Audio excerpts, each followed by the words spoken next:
12ാം നിയമസഭയിലേക്ക് നടന്ന വാശിയേറിയ തെരഞ്ഞെടുപ്പിൽ 72% വോട്ട് രേഖപ്പെടുത്തി. വിവിധ കൗണ്ടിംഗ് സെന്ററുകളിലായി രാവിലെ 8 മണിക്ക് തന്നെ വോട്ടെണ്ണൽ ആരംഭിച്ചു.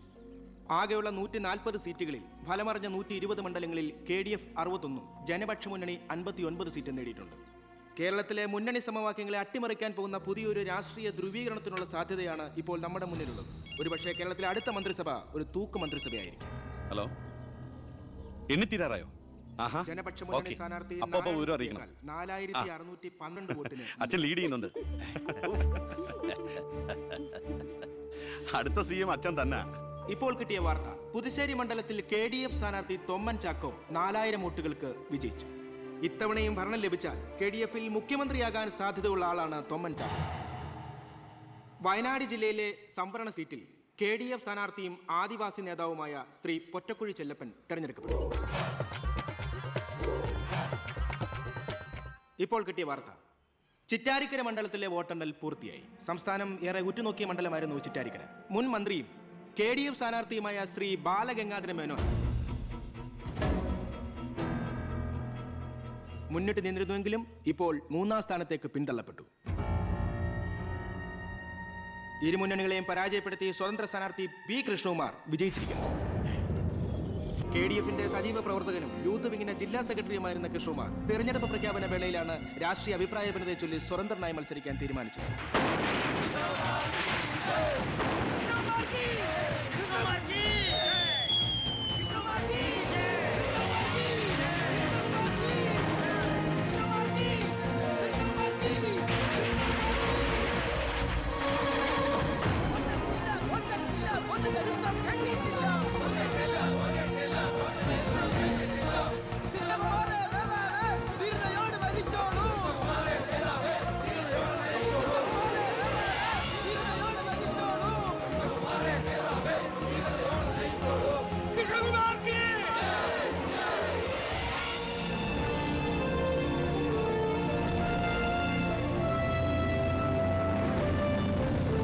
നമസ്കാരം. പ്രധാന വാർത്തകൾ.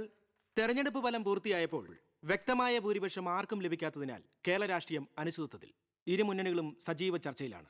കഴിഞ്ഞ തവണ 100 സീറ്റ് നേടിയ മുന്നണിയാ, ഇത്തവണ അത് 70 സീറ്റിൽ ഒതുങ്ങി. അത് നിങ്ങളുടെ ഭരണത്തിന്റെ നേട്ടാ. അത് നിങ്ങൾ കാലുവാരി കൊണ്ട് സംഭവിച്ചതാ. ഇങ്ങനെ പരസ്പരം പഴിയാരാതെ ഇനി എന്ത് വേണമെന്നാണ് ആലോചിക്കേണ്ടത്. എന്തൊക്കെ പറഞ്ഞാലും മുഖ്യമന്ത്രി രാജിവെക്കണം. രാജിവെക്കാൻ ഇവിടെ ആരും മുഖ്യമന്ത്രി ആയിട്ടില്ലടോ. നമുക്ക് ഇവിടെ ഭരിക്കാൻ പറ്റുമെന്ന് ഒരു തീരുമാനമായിട്ടില്ല. എന്തായാലും 69 സീറ്റ് വെച്ച് പ്രതിപക്ഷത്തിന് മന്ത്രിസഭ ഉണ്ടാക്കാൻ പറ്റില്ല. പക്ഷേ കൃഷ്ണകുമാർ നമ്മളോടൊപ്പം നിന്നാലേ നമുക്ക് ഭരിക്കാൻ പറ്റൂ. എന്നാലേ 71 തികയൂ. കൃഷ്ണകുമാർ അതിന് തയ്യാറാവോ? സീറ്റ് കൊടുക്കാത്തതിന്റെ ദേഷ്യം കാണില്ലേ? ഞാൻ ഇതിനെക്കുറിച്ച് അവനോടൊന്ന് സംസാരിച്ചു. അവൻ ഇങ്ങോട്ടൊന്ന് വരാമെന്ന അർത്ഥസമ്മതം മൂളിയിട്ടുമുണ്ട്. മേനോൻ മത്സരിക്കണ്ട, മോൻ മത്സരിച്ചാ മതിയെന്ന് ഈ മേനോനോട് ഞാൻ 100 വട്ടം പറഞ്ഞതാ. താൻ കേട്ടില്ല? അതെന്റെ രാഷ്ട്രീയ തന്ത്രം. നിന്റെ മകനെ നിർത്തിയിരുന്നെങ്കിൽ പ്രതിപക്ഷം പറയും മക്കൾ രാഷ്ട്രീയമെന്ന്. അച്ഛന്റെ പിൻബലമില്ലാതെ മക്കൾ സ്വയം വളരണം. അവനത് തെളിയിച്ചു. അതിനുവേണ്ടിയാ ഞാൻ എതിർത്തത്. വരണം വരണം വരണം.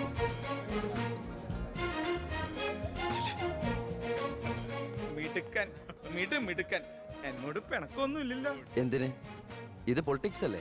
ഇവിടെ വേണ്ടത് സ്പോർട്സ്മാൻ സ്പിരിറ്റ് അല്ലേ? നീ ഇരിക്കടാ. അങ്ങോട്ട് ഇരിക്കേ. വേണ്ട സാർ. കൃഷ്ണകുമാറിന്റെ പിന്തുണ ഞങ്ങൾക്ക് പ്രതീക്ഷിക്കാമല്ലോ അല്ലേ? ഞാൻ പിന്തുണച്ചാലേ KDF-ന് മന്ത്രിസഭ ഉണ്ടാക്കാൻ സാധിക്കുമെന്ന് എനിക്ക് നന്നായിട്ട് അറിയാം. ചെറുപ്പം മുതൽ പ്രവർത്തിച്ചു പോന്ന പ്രസ്ഥാനത്തിന്റെ കൂടെ നിൽക്കാൻ എനിക്ക് സന്തോഷമേ ഉള്ളൂ. പക്ഷെ ഒരു ഡിമാൻഡ് ഉണ്ട്. ആഭ്യന്തരം എനിക്ക് കിട്ടണം.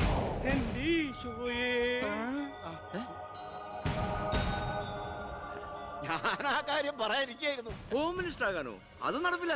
മന്ത്രി ആകണമെങ്കിലേ വകുപ്പിനെ കുറിച്ച് അറിയണം, പ്രവൃത്തി വരികയോ വേണം. ആരതൊക്കെ പഠിച്ചിട്ട് ഇവിടെ മന്ത്രിയാണത്? ദിവാരേട്ടൻ ഗതാഗത മന്ത്രിയായിട്ട് ഇരുന്നിട്ടില്ലേ? പണ്ടങ്ങോ ബസ്സിൽ കയറിയതാണോ പ്രവൃത്തി പരിചയം? വണ്ടി ഓടിക്കാൻ അറിയോ ദിവാരേട്ടന്? വേണ്ട. ആക്സിലേറ്റർ, ക്ലച്ചും ബ്രേക്കും തിരിച്ചറിയോ? ഇല്ല. ഇതായിരിക്കണേ കിഴിപ്പുള്ളി സാറ്. പണ്ട് വിദ്യുച്ഛക്തി വകുപ്പ് കൈകാര്യം ചെയ്തിരുന്ന ആളല്ലേ? ഒന്ന് ചോദിച്ചോട്ടെ, ഈ വിദ്യുച്ഛക്തി എങ്ങനെ ഉണ്ടാക്കുന്നേ?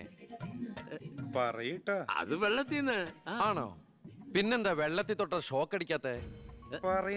അതൊക്കെ എന്തിനാ നമ്മൾ അറിയുന്നേ? സ്വിച്ച് ഇട്ടാ കറണ്ട് വരുന്നുണ്ടോ? അത് മാത്രം അറിഞ്ഞാ മതി. അതറിയില്ല. യവൻ പറയുന്നതിലും കാര്യമുണ്ടെന്നേ. പിന്നെന്താ ഷോക്ക് അടിക്കാത്ത? നമ്മളെന്തിനാ വല്ലവന്റെയും കാര്യം ആലോചിച്ച് തല ഉണ്ടാക്കുന്നേ? ഏതൊരു ജോലിക്കുണ്ട് യോഗ്യത ടെസ്റ്റ്. സത്യത്തിൽ മന്ത്രിയാകാനും വേണം ഒരു പരീക്ഷ. ഈ IAS IPS ഒക്കെ പോലെ IIPS, Indian institute of political science, അത് പഠിക്കണം. അല്ലെങ്കിൽ വേണ്ട. മിനിമം യോഗ്യത 10ാം ക്ലാസ് പാസ്സാവണമെന്ന് പറഞ്ഞാൽ ഇവിടെ ഇരിക്കുന്ന പലരും ഓടിപ്പോണ്ടി വരും. ഈ തെരഞ്ഞെടുപ്പ് എന്ന് പറയണത് തന്നെ ഒരു പരീക്ഷയാ.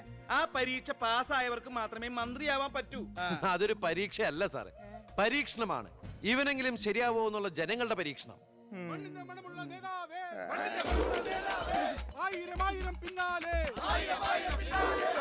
മതി, ഇനി നിങ്ങൾ ഇവിടുന്ന് ജൈവിച്ചോ. ഞാൻ പറയാതെ ആരും നിർത്തരുത്. മണമുള്ള നേതാവേ, ആയിരം ആയിരം പിന്നാലെ. എന്തിനാ ഇങ്ങനെ ഓരോന്നിനെ സൃഷ്ടിക്കണേ? അപ്പൊ സാറേ, എന്റെ കക്ഷി മത്സരിച്ച 3 സീറ്റിലും ഞങ്ങൾ വിജയം കണ്ടെത്തി കഴിഞ്ഞു. ഇവരുന്ന മന്ത്രിസഭയിൽ ആഭ്യന്തരം തന്നെ പിടിക്കാനാണ് എന്റെ തീരുമാനം. എങ്കിലും ഞാൻ ഇറങ്ങാണ്. അയ്യോ പോകല്ലേ, നമുക്ക് ചർച്ച ചെയ്യാം. എന്റെ തീരുമാനത്തിൽ മാറ്റൂല. ഇല്ലെങ്കിൽ വീണ്ടും ഒരു ഇലക്ഷൻ നേരിടാൻ അല്ല, തയ്യാറല്ല. ഞാൻ പറയുന്നു കേക്ക്. തിരക്ക് വേണ്ട, നിങ്ങൾ സമയമെടുത്ത് ആലോചിച്ചിട്ട് മതി. അവൻ പറഞ്ഞതിൽ ഒരു തെറ്റുമില്ല. ആഭ്യന്തരം അവന് തന്നെ കൊടുക്കണം. ആഭ്യന്തരം വിട്ടിട്ട് കാലിരിക്കില്ല. അഭ്യന്തരം എന്ന് പറയാൻ തനിക്ക് എന്ത് യോഗ്യതയാണോ ഉള്ളത്? മന്ത്രിസഭ ഉണ്ടാക്കാൻ അവൻ വേണം. കൃഷ്ണകുമാർ, തനിക്കറിയോ? എന്നെ ഒന്നുകൂടെ വന്നേ. അവൻ പണങ്ങി പോയതാണോ? കാര്യം കാണാൻ കഴുതക്കാരും പിടിക്കണം. ഞാൻ ആരുടെ കാല് പിടിക്കണം പറഞ്ഞേ? തന്റെ കാല് പിടിക്കണോ? തന്റെ മോന്റെ കാല് പിടിക്കണോ? ഞാൻ ആരുടെയും പിടിക്കാൻ തയ്യാറാ. ഒന്നുകൂടെ ആലോചിച്ചിട്ട് പോരെ പക്വതയില്ലാത്ത ഒരുത്തന്റെ കയ്യിൽ ആഭ്യന്തരം കൊടുക്കാൻ. അവന്റെ പിറകിൽ ഞാനില്ലടോ.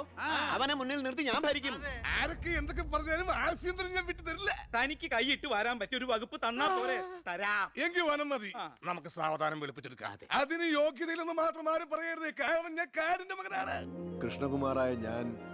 കൃഷ്ണകുമാറായ ഞാൻ നിയമം വഴി സ്ഥാപിതമായ ഭാരതത്തിന്റെ ഭരണഘടനയോട് ഒരു മന്ത്രി എന്ന നിലയിൽ എന്റെ കർത്തവ്യങ്ങൾ വിശ്വസ്തയോടെ മനസാക്ഷിയെ മുൻനിർത്തി നിർവഹിക്കുമെന്നും B. കൃഷ്ണകുമാർ ആഭ്യന്തരമന്ത്രിയായി സത്യപ്രതിജ്ഞ ചെയ്ത് അധികാരമേറ്റു.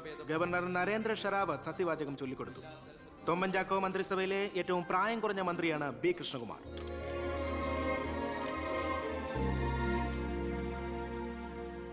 പുര കത്തുമ്പോൾ വാഴ വെട്ടുന്നു എന്ന രീതിയിലല്ലേ ഭൂരിപക്ഷം തികയ്ക്കാൻ ബുദ്ധിമുട്ടിയ KDF-ൽ നിന്നും നിങ്ങൾ ആഭ്യന്തരമന്ത്രി സ്ഥാനം വില പറഞ്ഞു വാങ്ങിച്ചത്? എനിക്ക് കിട്ടിയ അവസരവും ഉപയോഗിച്ചു എന്നുള്ളത് ശരിയാണ്. അത് പക്ഷേ എന്റെയും കുടുംബത്തിന്റെയും സാമ്പത്തിക ഭദ്രത അരക്കെട്ട് ഉറപ്പിക്കാനോ അധികാര ദുർവിനിയോഗത്തിനോ അല്ല, മറിച്ച് എനിക്ക് കിട്ടിയ ഈ അധികാരം ജനനന്മയ്ക്കായി വിവേകത്തോടെ ഉപയോഗിക്കാനാണ്. അച്ഛനെതിരെ മത്സരിച്ചപ്പോഴുണ്ടായ മാനസികാവസ്ഥ? ഞാൻ അച്ഛനെതിരായിട്ടല്ല, അച്ഛന്റെ രാഷ്ട്രീയ നയങ്ങൾക്കെതിരെയാണ് മത്സരിച്ചത്. രാഷ്ട്രീയം വ്യക്തിനിഷ്ഠമല്ല. അച്ഛനെ തോൽപ്പിച്ചപ്പോൾ എന്തു തോന്നി? ഞാനല്ലോ തോൽപ്പിച്ചത്, ജനങ്ങളല്ലേ. രാഷ്ട്രീയക്കാർ കൊള്ളരുതായ്മ കാണിച്ചാൽ വോട്ടിങ്ങിലൂടെ പുറത്താക്കാൻ ജനങ്ങൾക്ക് അവകാശമുണ്ട്. അപ്പോൾ താങ്കളുടെ അച്ഛൻ ശ്രീ ബാലഗംഗാധരൻ ഒരു കൊള്ളരുതാത്തവരും അഴിമതിക്കാരും ഒക്കെ ആണെന്നാണോ ബഹുമാനപ്പെട്ട മന്ത്രി പറയുന്നത്? ഞാനൊരു വ്യക്തിയല്ല ഉദ്ദേശിച്ചത്. അച്ഛൻ കുറ്റവിമുക്തനാണെന്ന് തെളിയിക്കപ്പെട്ട താങ്കൾ ഈ മന്ത്രിസ്ഥാനം ഒഴിഞ്ഞ് അദ്ദേഹത്തിന് വീണ്ടും ഒരു അവസരം നൽകുമോ? അച്ഛൻ നിരപരാധിയാണെന്ന് തെളിഞ്ഞാൽ പാർട്ടി ആവശ്യപ്പെട്ടാൽ എന്റെ മന്ത്രി പദവിയും MLA സ്ഥാനവും ഉപേക്ഷിക്കാൻ ഞാൻ തയ്യാറാണ്. കുറച്ച് സമയം, ഒരുപാട് കാര്യങ്ങൾ. അപ്പോ നമുക്ക് വീണ്ടും കാണാം.